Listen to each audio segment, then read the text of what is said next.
insulation wrapped around the outside of that pipeline.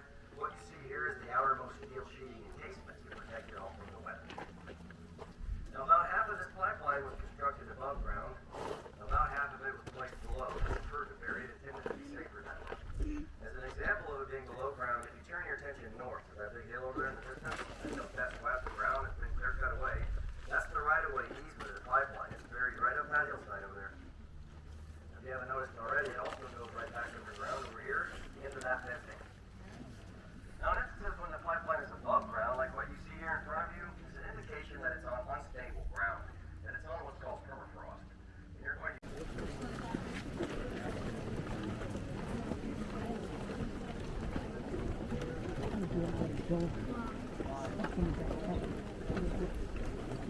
to ramp on the back of the car, you can wheel right up in there. Yes, you do. Down toward the front there, so it's 4 to 5 per row. Dekat depan Gebelva jangan keputus, kita berlima.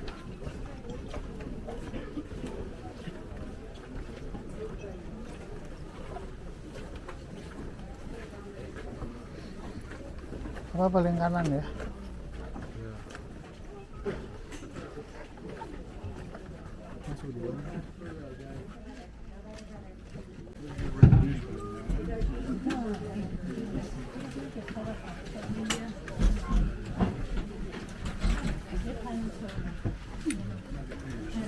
So, it all started in this area, the turn of the century, July of 1902, with a fellow by the name of Felix Pedro. You may have heard of that name by now.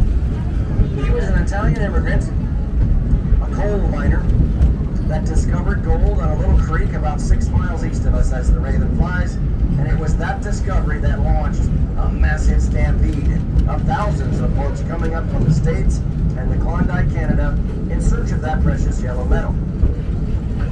Now, these stampeders, these quintessential Alaskan sourdough miners, would typically bring just whatever it was they could carry and nothing more.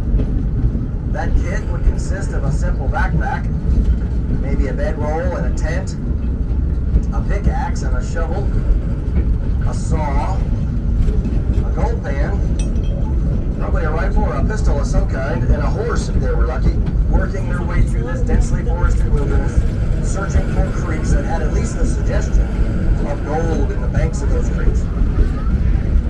Now, it was not uncommon for these sourdough miners to set up what was called a rocker box, a portable little sluice box on the creek bank near their campsite, literally rocking the box back and forth as a means to separate the larger stones from the smaller pieces of gold. And we've got our own rocker box coming up shortly around this corner on the right to give you a closer first-hand look at one of those. And occasionally these sourdough miners would get lucky, hit the jackpot, and strike it rich.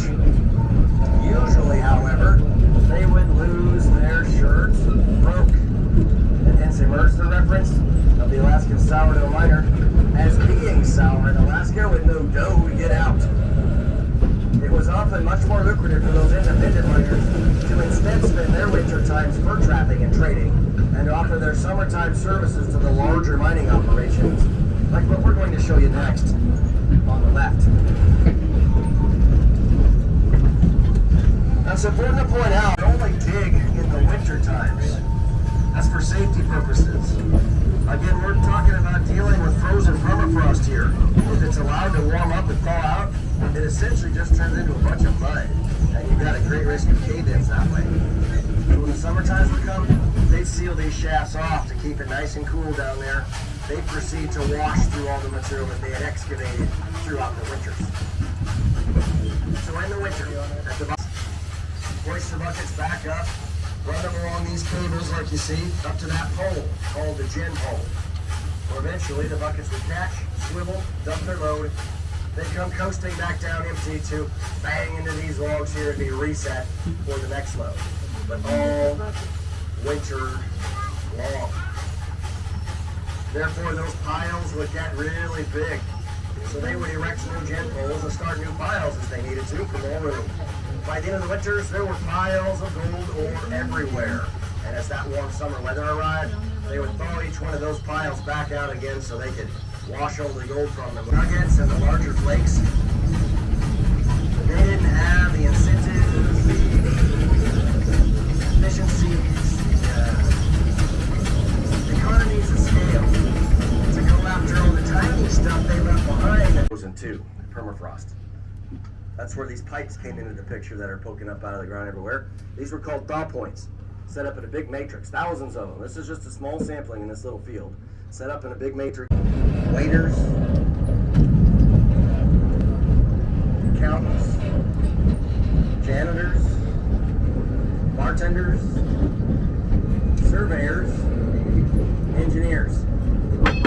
The FA company was the single biggest and just runs the lights and videos on board these days. Now in operation, these dredges would do three simple things. They would gobble up gold-bearing gravel, they'd swallow the gold, and spit out rock. And the business end of this dredge up front, this big piece of iron, poking out the front of it, is called its digging arm, on top of which was called its digging ladder, and it would be surrounded by its bucket chain line. There was a big industry in these dredges back then, guys. There was all kinds of makes and models and manufacturers of these things over the years, and they would categorize these dredges according to the size of their digging buckets. In this instance, oddly enough, Gold Dredge 8 was technically a Category 6 dredge because each one of those buckets would hold 6 cubic foot of material.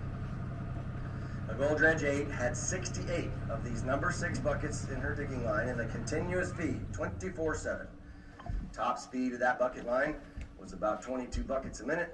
If you do the math, in a 24-hour shift, this thing would gobble up, process, and spit out about 6,000 cubic yards of material. That's a lot of earth. As each one of those buckets would scoop up a load of gold-bearing gravel from the bank of the pond, each one would then clunk and clang its way up the top of the digging ladder, depositing each load into the mouth of the dredge called its hopper.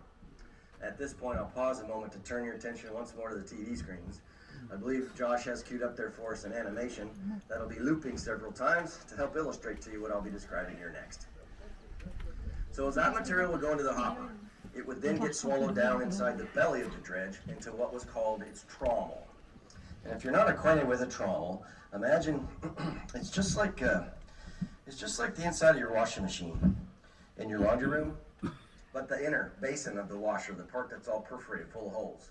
But this one was scaled up huge. It was 6 feet in diameter, 36 feet long, opened at both ends, laid down at an angle, and slowly rotating as it would roll, wash, and tumble all that rock and gravel while simultaneously blasting it all with 9,000 gallons of water a minute. Now they could swap out sections of that trommel wall and vary the size of the holes in that trommel wall. The smallest holes they were using were 3/8 of an inch in diameter. The biggest holes were about 1 5/8 inches, say about the size of a golf ball. So anything bigger than a golf ball would get rolled, washed, and tumbled inside that trommel, and then conveyed and ejected out the back as tailings, as washed rock. Meanwhile, anything smaller than a golf ball would eventually fall through one of those holes in that trommel wall and land into a series of 16 sluice boxes waiting immediately underneath that trommel to capture the gold. Now again, this is a placer mine. Placer mines require a lot of water and a sluice box of some fashion. Sluice boxes are big gold traps. That's what they're designed to do. And the two most important components to any sluice box are the designs of what are called its riffles and of its matting. Now I pulled a small section of riffles from the dredge. These are what are called angle iron riffles. They're even commonly used in modern day placer mining operations. Literally pieces of L-shaped angle iron in a variety of sizes. In this instance, we're looking at 1-inch angle iron welded together in a manner I suppose resembles a ladder as it stood up like this, but they're designed to be laid down at a slight angle such that as the water flows over the riffles, the water is obstructed and kicked up a bit. It's kicked up just enough to come crashing back down on the backside of the next riffle, creating a backlash or an eddy current, churning and flushing and slamming the heaviest material, the gold, into the bottom of each riffle, from one riffle to the next, all the way down through the series of the sluice box. Now underneath the riffles then is what's called its matting, and it's critical because it's what really traps and holds the gold into place. It traditionally consists of some kind of fingery, fibery, tendrily type material. Now in ancient days, the ancient Greek miners, Nothing new here, guys, with the means and methods of placer mining. Those ancient Greek placer miners had wooden sluice boxes with wooden riffles under which they'd line with sheep's wool. Hence emerged the reference of the golden fleece in Greek mythology. Over the years, they began developing the use of horsehair, of camel hair. During the days of the dredge, they were using what was called cocoa mat, literally woven from the outer husks of coconuts. Now, this piece has seen better days. It came out of the dredge, but a brand new piece of this would probably resemble or remind you of a real dense, heavy-duty piece of burlap. Very effective and efficient at trapping and holding the gold into place. So this dredge would operate continuously, 24/7, for 2 weeks. Every 2 weeks, they'd have a scheduled shutdown for about 4 hours for maintenance and to do what was called a cleanup. A special crew would come on board, disassemble the sluice boxes, get their flat shovels out, and begin to scoop that concentrate that had accumulated into a series of lock boxes like this one. Whole bunches of them. Fill them up full, load them into a series of pickup trucks and convoy into town. Introduce that concentrate into what was called a retort system, a big furnace. Crank it up to 2400 degrees Fahrenheit, burning off all the impurities. And all that would be left is pure molten gold that they would pour into brick molds like this one. This is a 700 troy ounce brick mold. They let that brick cool off, plop it on the table, and catch this. Every one of those 60-pound gold bricks, they would then just very simply wrap into some brown paper, tie off with some twine, stick a stamp on it, and mail it through the U.S. Postal Service to the mint in San Francisco. Never lost one of them. I've been waiting on a pair of socks for 3 weeks. Every 2 weeks, they'd recover on average about 4,000 ounces of gold. 6 or 7 of these bricks, at today's prices, that'd be valued in the neighborhood of $15.2 million every 2 weeks. There was an incredible amount of gold recovered from this area. Now, as regards the crew on this vessel, I'll point out to you, of course, we're talking about a big ship here. She had a tonnage of 1,065 tons, a draft of about 10 feet of her hull that would go down the water. Also, point out to you that as she would be digging forward, she'd be backfilling behind her with those tailings. So this pond would move and migrate with her as she would dig along. Big old boat that would float. However, she had a rather small crew. Only 6 men operated this vessel.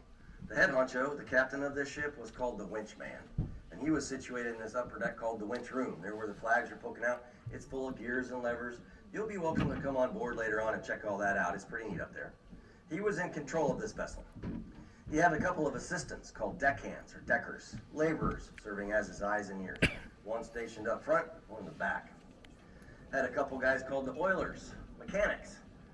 And back then, if anything broke down out here, most typically they'd have to fix it right on board. This main deck served as a big machine shop. Also, by reference of their names being oilers, as you might imagine, there were a lot of moving parts on this vessel, and it was deafeningly loud. They'd run around with their grease guns trying to keep everything as lubricated as possible. Finally, there was a fellow called the panner, and he would come on board periodically with some gold pans and a shovel and situate himself in that winch room next to the winchman. And as these buckets would clunk on by him, he'd reach out the window with his shovel and take random samples of material from those buckets to then pan that material out and confirm that the gold he was recovering from those samples was consistent with the amount of gold that they were expecting to see according to that drill log I described earlier. And if they were recovering more or less gold than they were expecting, they could adjust their course accordingly. And with that, we're going to give you a panning demonstration. In a few minutes, as we round this camp, and as you step off this train, the crew is going to meet you, and we're going to hand every single one of you one of these. This is a poke sack of concentrates from an active placer mine of ours nearby. Head into the panning area. Should be nice and comfortable for you. Also, as we get into this demo, if anybody has trouble watching the 4 of us doing this demo for you, I'm also on camera, and you can watch me doing this on the TV screens as well. Okay, so have a seat. Take the poke sack and dump the entire contents of the poke into the pan and set the poke sack aside. We'll pick that up for you later. The first thing you want to do then is drown it with lots of water and begin to stir and shake it up vigorously to get it good and loose.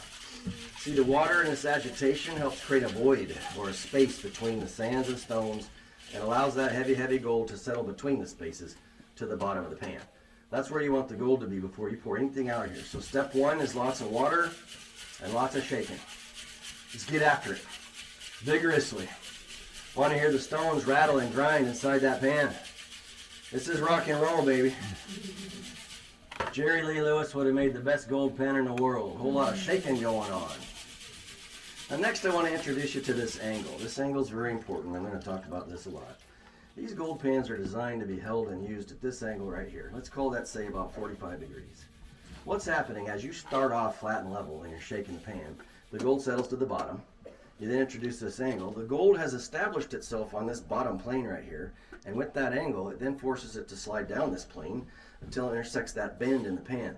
That is now the absolute bottom of this pan. It's easier to grasp this if you look at it from underneath. With this angle, it slides down this plane to that point, right where the water's dripping. Note that this point is lower than the lip of the pan. The gold is stuck right here. It cannot leave the pan. I also call this the pocket of the pan, or you can try to conceptualize how it makes like a wide letter V, and we're settling into the bottom of that V. So we don't want to pan flat anymore because that scatters the gold all over the place. You have no idea where it is. We keep it at this angle at all times from here on out. It then settles to that one spot, the pocket in the V, literally the tip of my finger. You now know right where it is, and you can more easily control getting rid of the sand on top of it. So we do not pan flat. We keep it at this angle at all times throughout the rest of this process. We keep the angle at all times. Let me hear you guys say that. We keep the angle at all times. That was pitiful. Let's try that again. We keep the angle at all times. Good. I'm trying to burn that into your brain. You'll have a new skill to put on your resumes when you head home. See, gold is one of the densest, heaviest elements that exists on our planet. Anybody here that may have taken notes in physics or chemistry class might recall the specific gravity of gold and what that means? Anybody? The specific gravity of gold is 19.3. What that means is that it's 19.3 times denser and therefore heavier than water. It also happens to be 8, 10, 12, 15 times heavier than anything else in this pan right now. Let's try this one. Have you held a piece of lead before? You know how it has that heft about it that's just disproportionate to the size of the object that you're looking at? How about, do we have any anglers? Anybody like to go fishing? Yeah. You know how you use a lead sinker periodically? Why do you suppose they call them lead sinkers? Because they sink, right? The specific gravity of lead is about 10. So therefore, gold is about twice as dense and heavy as lead. It's going to sink right away. It's already in that pocket in the bottom of the V. And here's how we get rid of the sand on top of it. I stop shaking. I pour the water off. I restore my angle. We keep the angle. I can even float the pan on the surface right now. I've got my angle in place. I have the lip of the pan right on the edge of the surface of the water. And at this angle now, I push straight down and lift up. Again, right on the surface, push down and lift up. Look at the water this time. Focus on that water. It comes in like a wave on the beach and skims just the topmost layer of sand off that pile. There's no gold in that top layer. The gold at the bottom of this pile in that pocket. So we're just going to repeat these two steps. Step one is I shake it at the angle. Put the gold in the bottom in that pocket. Step two, I'm going to go back to the beach. Same angle, not shaking. I push down, lift up, dip it at the beach 3 or 4 or 5 times, and repeat until we're down to a tablespoon or 2. Now, a few words of caution. First of all, we don't want any big stones in here. I don't really have many culprits this time. Just the biggest ones. Say bigger than your thumbnail. The big ones tend to disrupt that beach wave what we're trying to make. So I've got my angle here. I'm using the water in the pan to rinse those off. To make sure they're clean. You can set them right in the tub or throw them into your neighbor's pan and let them deal with that over there. Back to step one. I'm shaking it at that angle. Step two, I back to the beach, dip it down and up 3 or 4 or 5 times. And repeat. Now another word of caution. If you turn this pan around and face and you're panning toward yourself and you're getting after it like this, what do you suppose is going to start to happen? You're going to splash water all down your britches. You'll thank me later. Pan away from you into the tub. Another thing I see a lot of is folks tend to want to pivot the pan like this. Okay, that's rocking the boat way too much. That's all the different angles. We just want one angle, 45 degrees. We shake it at that angle and we dip it at that angle. And of course, I know folks tend to lose their patience with this, and they want to think that they can speed things up by combining these two steps together. It's important to shake at the angle. That singularly is what puts that gold in the bottom in that pocket. But that's it. It's important to dip it at the beach. This is how we get rid of the sand. Try to avoid the temptation of doing both at the same time. And what I mean is, if you're sitting here shaking the sand, shaking it out of the pan, you're shaking everything in that pan. You're shaking gold out too. If you're shaking sand away, you're quite likely shaking gold away too. This method, by contrast, dipping it at the beach, if you look at it again carefully, the water is only affecting the topmost layer of the sand pile. The gold remains nice and stable and steady underneath it all in that pocket. So here I'm shaking it, step 1, at the angle. Here I'm dipping it, step 2, at that angle. One or the other, but not both at the same time. Okay, so when you get down to about a tablespoon or so, right about there is good enough. It should pretty much just be sand at this point. And here's the last step. I reserve enough water to immerse that pile fully. I then put the water at the bottom. Okay, the water's at the bottom, the sand is at the top. And as if this water were a little marble, I'm going to gently roll my water marble over the sand and bring it back to the bottom. I brought a bit of sand with it, see? I roll my marble again, back to the bottom, more sand drifted off. The sand is light. Ignore it. Keep your eyes up here for things that don't want to move. That gold is dense and heavy. It's on the bottom. We're now opening the pocket. The gold reveals itself at the very, very end. It's the last thing you see. And eventually all the light sands and stones are going to drift off of it, but the gold, pay no attention to that piece right there. The heavy, heavy gold remains behind. There's your pay. This is all just sand down here now. And you're ready to recover your gold. I'll come into this camera lens to try to give you a close-up of that, pointing at it there on the top. Also walk the link to this train car. Now when you're ready to recover the gold, pour all where the tailings would come out, and the fact that it's covered up. Now again, placer mines require a great deal of running water. But in the deepest, darkest, coldest part of winter, when all the water would freeze up too densely, they'd have to shut everything down for 3 or 4 months of the year. So they'd cover the stacker up, for example, to help keep it just a little bit warmer inside there, to extend their mining season as deeply as possible into the winter. And on the flip side of that, in the spring, at which point the pond would be all iced up with 4 or 5 foot thick of ice. So they made their own custom saw, a giant electric chainsaw with a 6 ricket with gold fever. And you've got to keep paying for gold. I see some twinkling eyes already. That's all right. We'll sell you extra pump sacks to your heart's content. And let me tell you, it's actually a pretty good deal. We wouldn't just sell you a bag of dirt.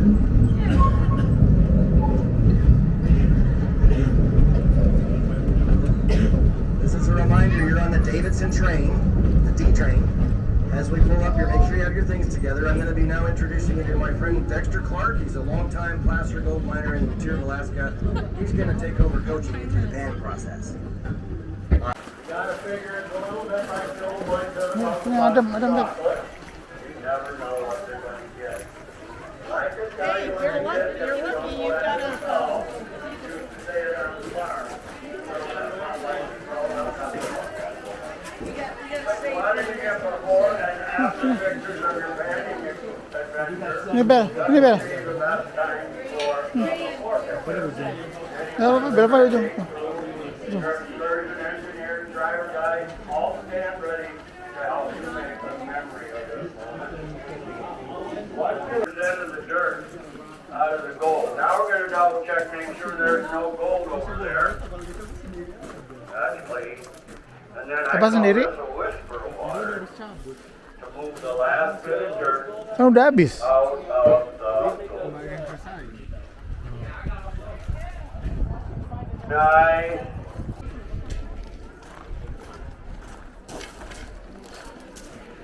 I'm on my way in.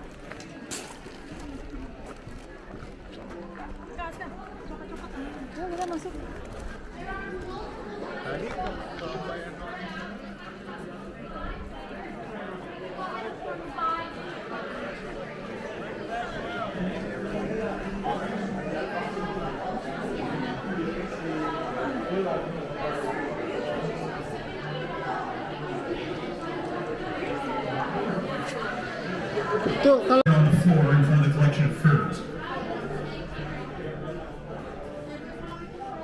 And we have entrances in any of the rooms in this building here.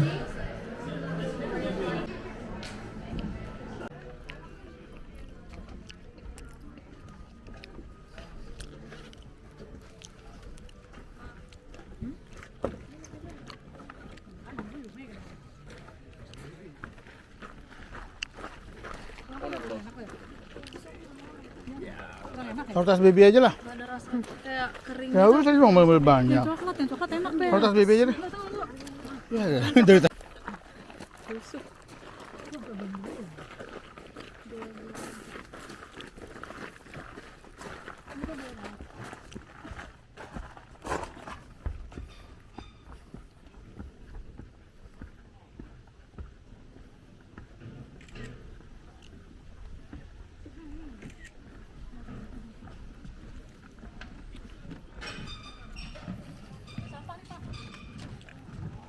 Beb, buang aja ya, Beb. Baby, buang aja ya, Beb. Buang aja ya, Beb.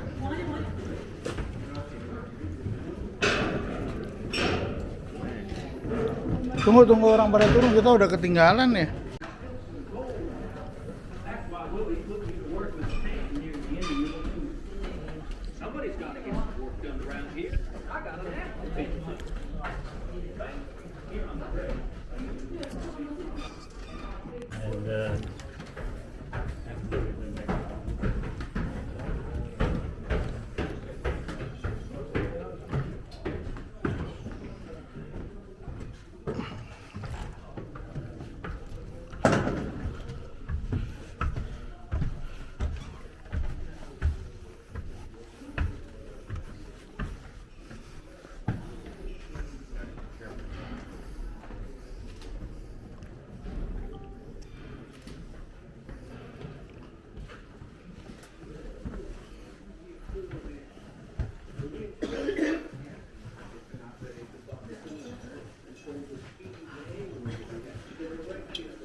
Sini foto di sini deh, minimal biar ada foto di dalam. Yuk, lagi lihat itu pegangan. Nah ya.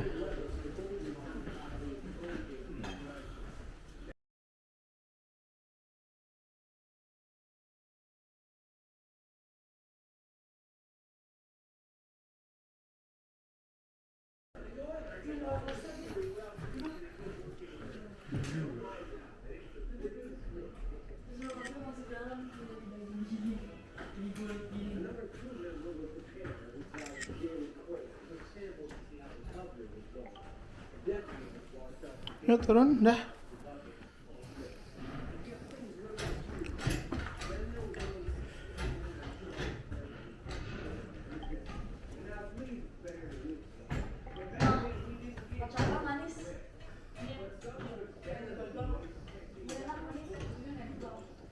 Emang itu ini kenapa udah nggak dipakai sih?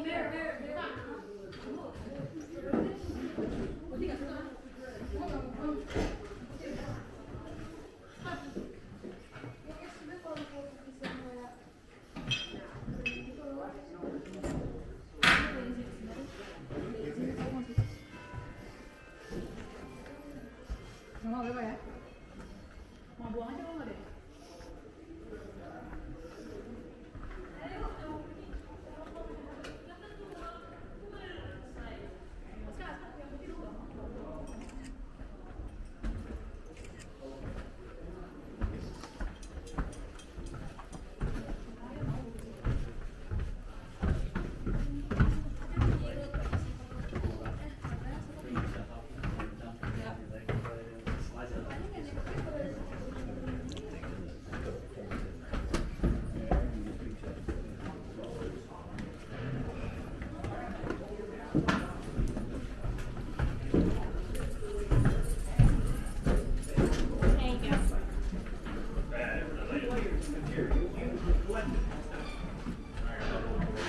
The top one was the mercury traps. I'll talk more about those in a second. Next came the ripples or wooden slats. And then underneath all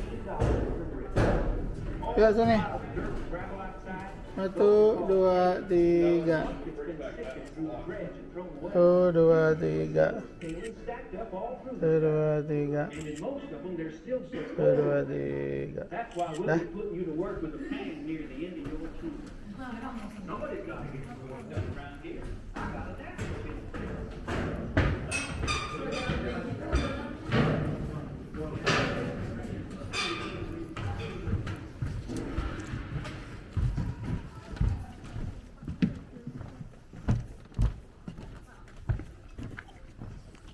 Tunggu, Beb, baby. Foto dari sana. Baby stop dulu, baby stop. Awas. Di situ, di tangan situ. biar dia nggak bisa Bel, selesai salah caranya. Bel. Ya sini, Belva. Bel. Ya cepetan. Ya lihat sini. Belva 1, 2, 3. 1, 2, 3. 1, 2, 3. Dah, ya.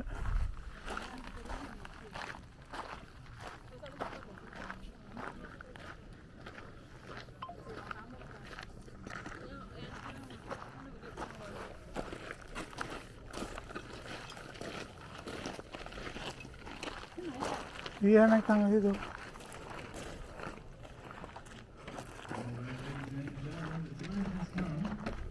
Nengok sini, Beb.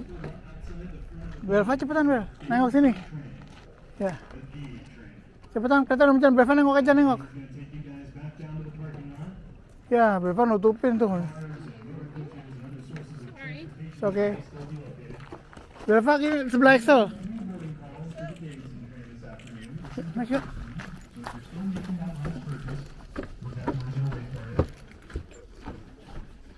Thank you guys so much for coming out to see us here at Gold Dredge 8 in Fox, Alaska, and have a wonderful rest of your time here in the Fairbanks area. First morning call for the Davidson train.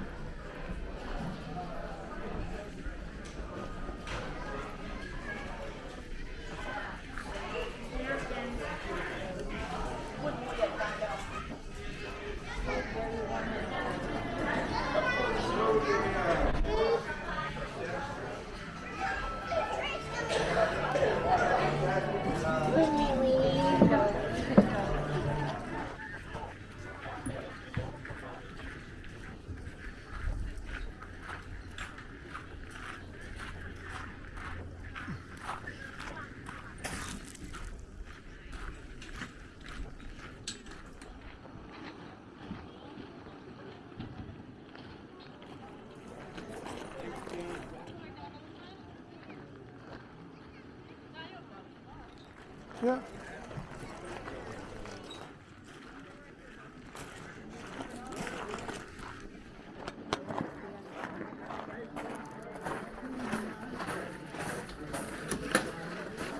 Sok.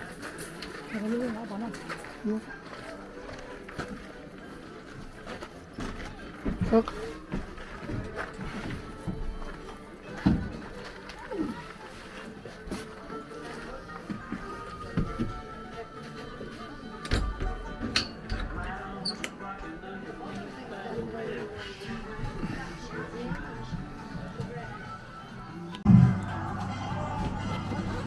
Swing right by that groove. Good night, guys. Left.